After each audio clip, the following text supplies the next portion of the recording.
I'm Connor. I'm Ricky. I'm Josh. John. My name's Eric. I think our favorite album is Parentheses by Sigur Rós. And I don't know. It's really hard for us to decide on an album, all five of us together, because we all disagree on almost all music. So even Parentheses is very hard to pick for us. Because some of us, it's not even our favorite Sigur Rós album. But collectively, I think it's the one that we know the most about. I guess. I mean... I think it's actually the first Sigur Rós CD I ever bought, and I had never really listened to them until I got the CD. I started listening to them in my car a lot. And I was so confused, because everyone told me it was like a post-rock band, and I was like, oh, it's going to be like really like tropey and typical. But then like his voice started coming in, and everything started being like smooth and like wide and open sounding. That was something I never really heard before.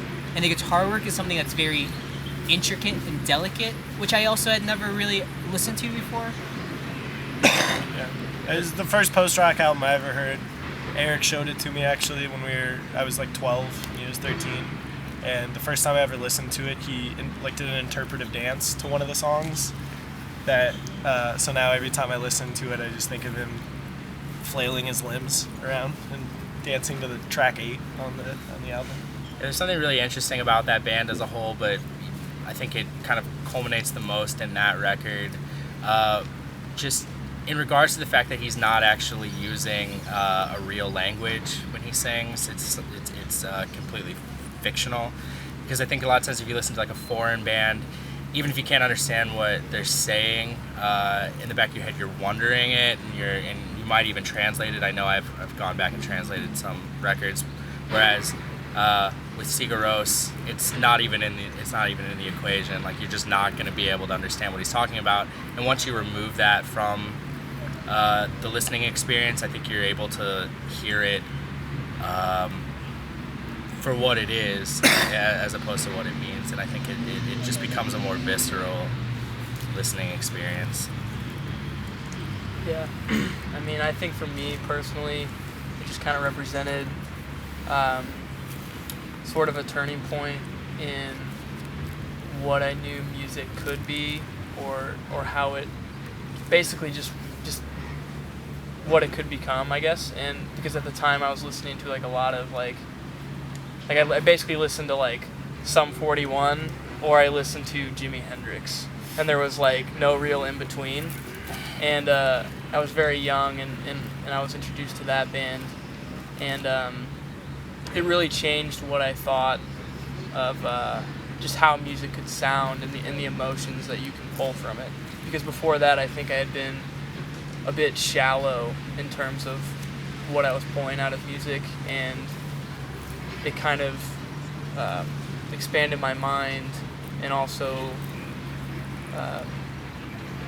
I don't know, it made me sort of be almost more meditative with music and less surface level, I think this riff is cool, you know what I mean?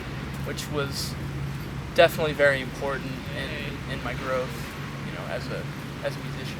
It's like not even about songs on that record. Like, there are songs, obviously, but it's like they don't even title them, because that's how like little concern they have with like the individual riff, the individual part. It's like such a massive like movement of music.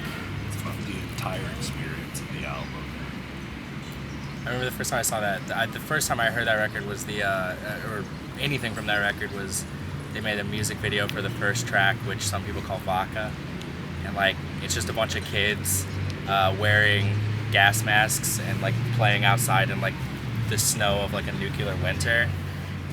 It's just like the eeriest, darkest, most haunting thing ever, but with this amazingly gorgeous music behind it, and it becomes this really weird, I don't know, it's a weird marriage between something really, really scary and also something really, really beautiful. Yes, I have. Two of us have. Have you seen him, Eric? I haven't seen him live. You saw him. Yeah. I know I've seen him as well. You want to talk about your experience with them? Yeah, I mean, it was I kind of went into it. They were like my favorite band since like the first time Eric showed me them. They were like my favorite band ever since. And I kind of went into it thinking that it was gonna like change my life. So because of that, I think my experience differed from a lot of people. Like a lot of people that I've talked to had heard them, like they would go and see them and just be like, I was in tears the entire time and it was incredible. And I really did think it was incredible, but it definitely, like, I built it up to be something that it wasn't, I guess. I was like waiting for it to hit me the entire time instead of really enjoying it. But it was like incredible. I mean, it was like musically is probably the best performance I've ever seen, and there's like a really great light show. But it was just like I hyped it up way too hard in my head, and I don't know. But it didn't change the fact that they're still my favorite band. So Yeah, for me, I don't think that I went into it thinking that it was going to be as life-changing as that, but, and I also don't think that it was life-changing, but it was a beautiful performance, and they're every bit as good as everybody says they are live. And yeah, I mean, there's this part in their set where I can't remember what song it was, but the instruments cut and their singer Yonzi held out this high note. Song like Hey Satan. Yeah. And he held it out for what felt like 45 seconds to a minute, and then his voice faltered and cracked a little bit, and then he like kept going, and the crowd just went absolutely bananas, because it was like one of those things where he was holding it out for so long that you almost forgot how long he was doing it, and once his voice cracked, you realized like he has been doing this for so long. And it was just, I mean, yeah, they're amazing live. It's just, I don't know, it's not life-changing, but it is. I think that they're a band that everybody should see at some point. Like, it'll be a band that like we'll talk about later, like when we're older, about seeing them, just as in the same regards as people talking about seeing, you know, somebody like Pink Floyd or Zeppelin or anything like that. I think that we're lucky to have them be an active band while we're alive. Go is awesome. It's a good record. I love everything on there, and then the video he put out for the title track on it is awesome.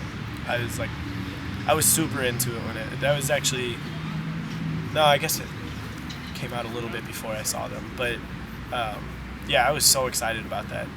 Have you guys seen Go Quiet? I think that's what it's called. It's like Is that the MoMA one? No, he did this thing where he had people, he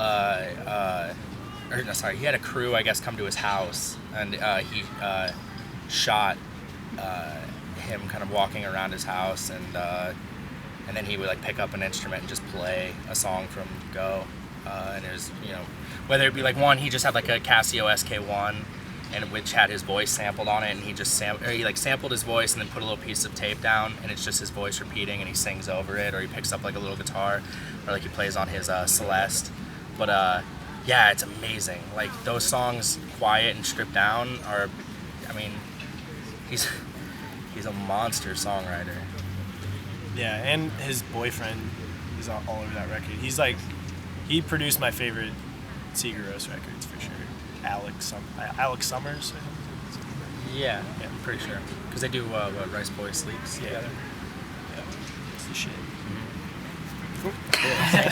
Hello, my name is Brian. I play in a band called the Front Bottoms. I'm Matt, and I also play in that band. And this album right here, Your Favorite Weapon by Brand New, is one of our favorite albums of all time. They're a band that continues to get better and better and better with every record, and that's a rare thing.